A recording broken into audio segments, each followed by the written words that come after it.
Всем привет! Отцветает красота, была поярче. Это Измаэли. Девочки писали, что на мои жалобы, что какая-то она бледноватая, девочки мне возразили, что им нравится вот такая вот няшная прелесть. Так, ну у нас же еще посадка от садовника, видите? И в этой посадке уже начался рост. Рост корней. И корней много вот таких вот пытающихся за что-то ухватиться, потому что корни выполняют функцию не только влага и питания, но еще и фиксация на поверхностях.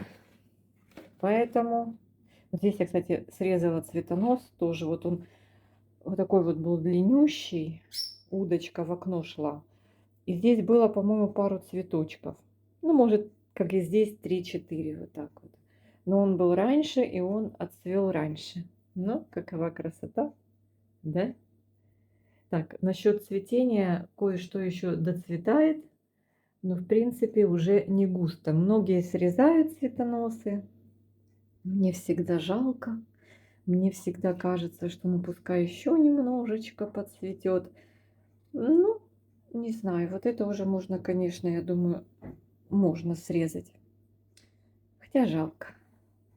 Так, посадка будет вот в такую бусинку. Мне вот нравится в бусинках, как развиваются орхидеи. Иногда бывает, что открытая и закрытая система мною выбирается. Иногда вот такая вот бусинка. У меня есть бусинки разного диаметра. Это вообще вот для крупной орхидеи. И вот кора. Я прям с мешка нагребла голтованной коры разной фракции. Я буду, конечно, вот такое выбрасывать. Тонкая, звонкая. Я промыла ее. Не замачиваю ничего. Вот просто промываю. Да, вот некоторые коринки прям очень такие, знаете, как пластиночки тоненькие. Мне такие, конечно, не нравятся. Я писала Ларисе. Лариса, вам привет. Говорю, Лариса, как вы вот из такого вот делаете вот такое? Вот это, конечно, класс.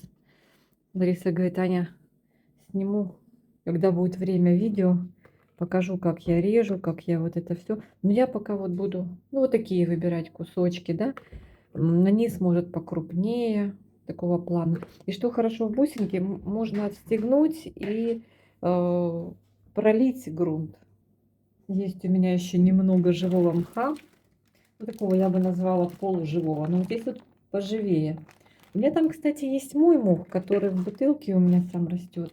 Вот этот уже не сильно живой. Ну, это я, по-моему, собирала в Карпатах.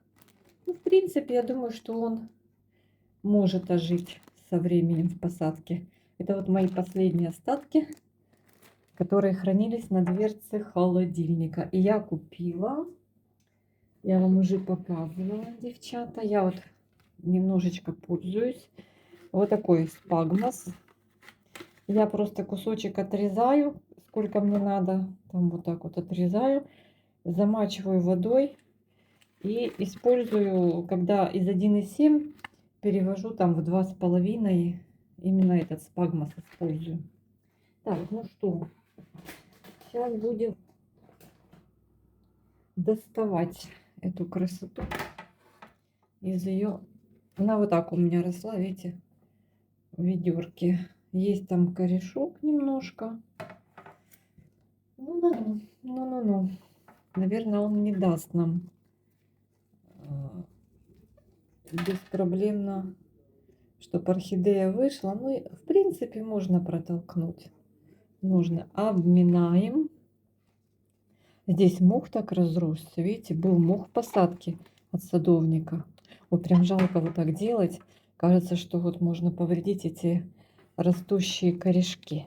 Но надо. Немножечко надо приложить незначительные, но усилия. Вот видите, пошла. Так, как здесь. Проходишь, не проходишь. Девочки, ну, конечно. Вышел. Слушайте, ну неплохо. красивенько, да? Видите, какие ожоги от поливочной воды? Прям хочется перевалкой это все сделать, в принципе, да? Ну, там же, наверное, есть торфяной стакан. Вот в таких случаях вообще не хочется, вот просто не хочется эту красоту разбирать. А мы и не будем. Мы сейчас возьмем вот эту вот всю сухую часть корней обрежем. Что-то сыпется, может, какая-то археата. Да? И вот эти сухие кончики я сейчас пообрезаю. 12-й горшок идеально вышла орхидея из него. Просто идеально. Вам нравится этот сорт, этот гибрид? Нету. Марина мне правильно сказала, Аня. У фаленопсисов никакие не сорта. Вид фаленопсис, а это все гибриды. Марина, я запомнила. Теперь сама себя поправляю постоянно. Как вам спалось? Как была ночь? Все ли нормально? Все ли в порядке? Пишите в комментариях. Как ваши пересадки там уже закончились или вовсю идут? Так, вот этот корень уже видно, что совсем сухой. Так, я его заберу. Да, веломен весь испорчен.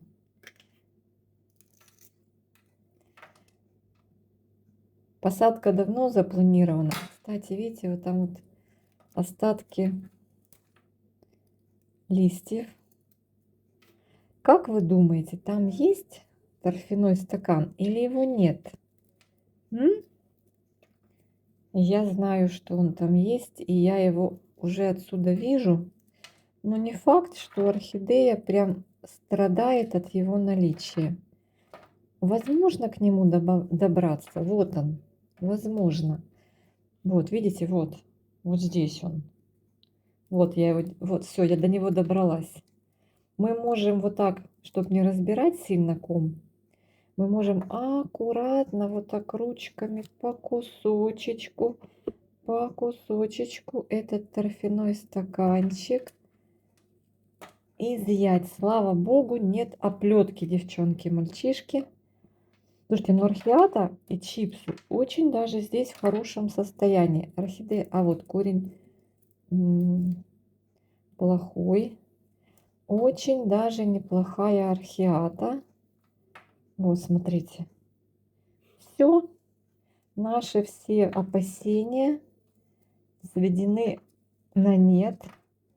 Опасения в том, что мы сможем залить, если вдруг будем поливать. Так, а что там такое? Вы знаете, тут очень много кусочков чипсы присутствуют. Очень много. Короче говоря, ну вот так я и оставлю. Минимум травматизма. Вот я вижу тут еще один корень, не очень хороший. Так, где я только что видела? Вот он. Надо прощупать буквально все корни. Вот раз, и вижу плохой корешок. Вот сухой. А так его и не видно. Так, ну я примерила горшочек. Очень даже неплохо. Немножечко я пройдусь средством по корням для укоренения более быстрого. Хотя сейчас, в принципе, активный рост виден невооруженным глазом. Видите, он везде. Поэтому проблем с этим не будет. Она очень хорошо стала в этот горшочек без всякого дренажа. Вот если корень вот такой присохший на краешке, вот мы вот так вот и обрезаем. А если корень будет гнилой, то нужно обрезать с захватом, конечно же, живой ткани. Вот есть такой большой длинный воздушный корень, но я его вот так вокруг оберну. Горшок широкий, поэтому все хорошо помещается. Все. Вот этот цветонос прям мешает. Но он уже, девочки, прям живая почка здесь. Не хочется даже. Она сухая, но вот тут видно, что она ожила, эта почка. Прям живая почечка. Так, ну все, мы поместились. Теперь только нужно выбрать коринки по объемисти и обложить. Так, смотрите, вот даже коринки я буду пропихивать туда в пустые места. Вот такую можно взять побольше. И вовнутрь, там, где был, ой, не видно, там, где был моховый стакан, этот, не моховый, господи, какой у нас стакан? У нас стакан был торфяной. И вот туда вот такие крупные кусочки коры можно поместить. Орхидеи главное укрепиться. Так, мох там есть, но я немножечко добавлю,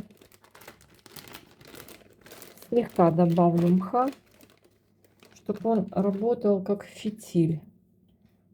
Да? Вот так. Немножко. Все-таки она вот так и падает. Видите? Ее невозможно установить ровно. Для этого надо было просто срезать часть корней, для того, чтобы ее прям вот так вывернуть и поставить ровно. Так что я даже не переймаюсь сильно этим вопросом. Как-то смотрела видео у кого-то из девочек по пересадке и опустилась в комментарии. Так вот, девчонки там некоторые прям скептически так относились к тому, что автор канала не выровняла орхидею, как бы оставила ее в таком ампельном положении. Ну, во-первых, если смотреть на это с точки зрения полезности, нужности или неполезности, ненужности для самой орхидеи, то орхидеи, как бы, вы знаете, она от этого ничего не потеряет, если она будет как-то растить свои листья куда-то вниз ампельно, вот так свисать. Наоборот, в природе они свисают, потому что вы знаете, что очень могут часто в наших условиях, вот в таких домашних, орхидеи при попадании влаги в центр розетки загнивать, то положение вот в таком виде нам даже на руку, потому что будут стекать лишние капли влаги, если мы там нечаянно брызнем, да, девочки, или ну попадем туда нечаянно водичкой. Я пытаюсь найти какую-то такую, знаете, кору покраще, получше, по объемисти. Ну, что-то я так как-то... Ну вот, неплохая коринка. В общем, сейчас вот с этой стороны тоже мха положу. Поэтому я не знаю, почему такая реакция на то, что оставляла автор канала в положении ампельном орхидею. Я удивилась, что говорят, вот, в итоге она ее не выровняла. Так это ж не было целью пересадки. Целью пересадки была замена старого грунта засоленного, возможно, даже без увеличения объема, да, горшка. Ну, как бы сменить через 2-3 года засоленный субстрат, чтобы корни себя чувствовали лучше, даже не меняя горшок. Это тоже как бы нормальный вариант. Так, я смотрю, что там протолкнуть можно. Ой, так запахло вот этой девочки. Все-таки кора, она, это очень классно пахнет. Прям лесом. Лесом пахнет. Любите, когда лесом пахнет? Вот эту пинию. Пиния тоже классная, но она уже обработанная. Эту, кстати, девочки там и в Доместосе вымачивают. Так, мне вот этот кусок не понравился. Что я его пихаю? Какой-то он не очень. Замачивают в Доместосе. Тоже там есть разные отзывы по поводу замачивания в доместосе. Почитала, поулыбалась. Ну, каждый находит свой способ. Это не значит, что это плохо. Кто-то вываривает без конца. Там 2-3 раза вываривает кору. Тоже я не могу сказать, что это плохо. Я ничего не делаю. Ай, я промыла, а бывает даже, знаете, не промываю, а там просто потом проливаю. И растут. Вот я вам что скажу, не лезет. Насколько мы сильно заморачиваемся, да? Мы очень любим заморачиваться. Ну, я не представляю, вот сейчас начни ее там варить, что тут будет в квартире. У кого летняя кухня в частном доме, то можно и повариться. Так, ну вот эти уже, сейчас я там между корней засуну. Чисто кора нужна в целях того, чтобы орхидея ухватилась корнями. Ну и влага, кора влажная, и дольше орхидея будет находиться во влажном состоянии. Так, ну все, я думаю, этого достаточно. Очень неплохо улегся корешок. Так, и я хочу вот тут этой посадки не 2 года. Этой посадки, наверное, только год. Ну и дайте плюс полгода, наверное, у садовника. Поэтому кора еще нормальная, я ее так сверху. Ее кора. Выберу хорошие коринки, которые вот так вот не разламываются. Я пробую. Вот такой я не ложу. Вот это крепкая коринка. Сверху, как бы в качестве мульчи, я положу ее кору. Корни я не мыла, посадку я сильно не разбирала. Конечно, чипсы я старые вот эти ложить не буду. Почему? Потому что чипсы на себя натягивают соли. Девочки, раз-два и пересадили. У меня там еще один товарищ, который называется Magic Art. Я хочу его обновить. Вот он, конечно, требует полностью, там закрытая система. Так, ну что, больше нет хороших кусочков? Такие все, ребят. Он ну вот, распадается, не подойдет. Все, остальное уже все, хлам, мусор, все. Не подходит. Уже все, вот она такая, труха. Все, это все ведро. Ну, кто-то может еще вот этот вот можно использовать для тех же катасетумов на сезон. Взять вот, и у кого много вот таких бульбовых катасетумов, потому что катасетумам постоянно надо менять их грунт раз в год, в основном, ну, 2 раза в год, пересаживать. И их там поливаешь, удобряешь, они очень прожорливые, и вот такое им подойдет. Так что можно это и не выбрасывать, а потом использовать повторно. Так что вот так вот. Значит, сверху можно прикрыть шапочкой мха. Можно. Для чего? Для того, чтобы ну вот, сильно не было испарения и соли поливочной воды, чтобы... Это, кстати, коринка мне не понравилась. Видно, что она такая. Я ее уберу. Я на ее место положу свежих мелких коринок. Таких в виде пластиночек, но ничего страшного. В общем-то, мох впитывает соли, но мне не нравится, когда он становится соломой.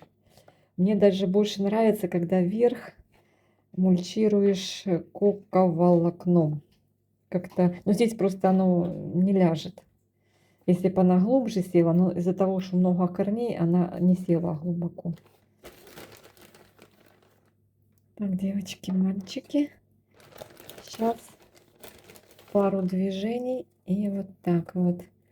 Вот эти, конечно, головки лучше нет, я их оставлю. Сейчас буду пересаживать мой Magic Art. Они растущие. Они растущие, лучше их в посадку вовнутрь положить. Вот так, чуть-чуть. Вот здесь они, конечно же, пропадут. Вот эту еще. А, не, ладно уже, пускай будет. Поставьте Magikarp. Так, не шатается, все нормально, все хорошо, все хорошо. Кора влажная, я ее промыла несколько раз, поэтому там влажненько. Хотя корни там видно, что сухие. Но нужно подождать пару деньков, чтобы она как бы, ну, говорят, что ранки зажили. Но вы же понимаете, к растениям присохли. К растениям неприменимо зажили. Так что вот такая вот сегодня пересадочка, девочки, этой красивой дамочки. До встречи в новом видео. Обняла вас. Девочки моего Нобеля, помните? Обычный белый Нобель, который живет, дендробиум Нобеля, у меня на лоджии, на северной. Зимует здесь, но в сильные морозы я его заношу, конечно. Цветет обильно. И вот у нас родилось дитё. Смотрите, какая прелесть. Родилось дитё. Я его отделила. Ну, думаю, корней уже достаточно. Сейчас посажу его отдельно. Ну, такой прикольный. Еще и дал 2 бутона. Ну, это просто вообще. Это просто великолепие. Такая вот деть. Кейк. Это, кстати, за много лет первый кейк на нем. Вижу, бутоны он дуть начинает. Сейчас было прохладно весной. И он, видимо, поймал перепад. И вот тут бутон вижу. И не один. Он собрался цвести. Ну вот снял. Как вам? Красота. Вот такие мы красавцы. В новом горшочке. С 2 цветочками. Прикольный такой. Надеюсь, что ему понравится. Смесь коры, немножко мха там. Ну, такое, знаете, как все, что от фаленопсисов оставалось. Я собираю. Через сито там протрусила. Все, что мелкое, там и серамис, и мелочь вся на такие растения, горшочные добавляю в грунт. А все, что покрупнее средней фракции, остается, фитоспорином засыпала.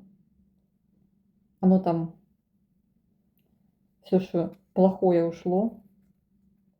Так, побольше фитоспорина. И можно по второму кругу использовать. Такая вот прелесть.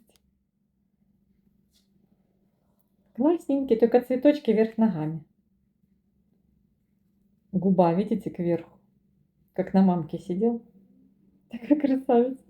Друзья мои, прошло некоторое время после нашей с вами пересадки этой прекрасной орхидеи, этого замечательного фаленопсиса. Я думала, что эти цветочки наконец-то уже она сбросит, но нет, все так же она цветет на эти 4 прекрасных бутончика, цветочка. И вы знаете, она не собирается останавливаться, у нее здесь продолжение следует. В общем, здесь тоже будут цветочки. И я смотрю, что не остановился рост корней, появился красивый активный корень уже из шеи. Так, у меня уже было, по-моему, несколько поливов после пересадочки. Как поливаю по краю горшка, вот так проливом, с оставлением в горшочке бусинки, буквально вот в уровне этого постигного блюдца водички. В общем-то, смотрю, что пока с орхидеей все нормально, и надеюсь, что впоследствии ничего страшного с ней не случится, кроме как она нарастит еще больше корней в 2 раза, и нам придется с ней переезжать в горшочек побольше. Ну, пока есть там у нее воздушные карманы, есть у нее место, куда растить корешки, поэтому я не переживаю. Единственное, смотрю, влага еще есть в горшочке. Вот когда я вижу вот такое, девочки, видите, вроде еще есть испарение, то есть мох еще там влажный. Возможно, кора уже не сильно влажная, но я думаю, что там еще внутри у нее влажненько. И я могу еще пару дней подождать. Пару дней подождать с поливом. Но опять-таки я ее не буду замачивать, я ее буду проливом поливать. В общем, вот такая няшная, симпатяшная орхидейка. Шлем вам привет и мирной ночи, мирного дня. Получайте удовольствие от цветущих орхидей. Пока-пока.